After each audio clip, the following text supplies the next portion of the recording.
Hello, I'm Deepesh. I'll be teaching you how to make a robo bird. There's two main parts of the robo bird. One is the tilt sensor where in the tail. The other one is the motion sensor. It's where my finger is.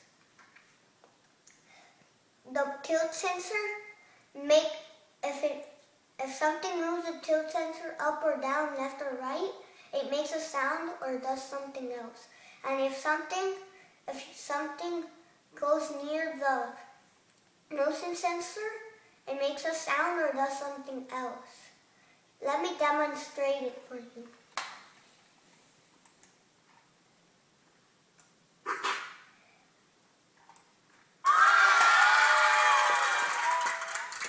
Now I'll be showing you what the buttons stand for.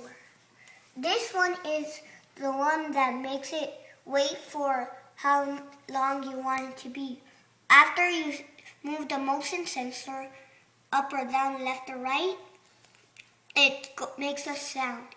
Then if you put your hand near the motion sensor, the sound will come and then with this button, it will wait till you press the motion sensor.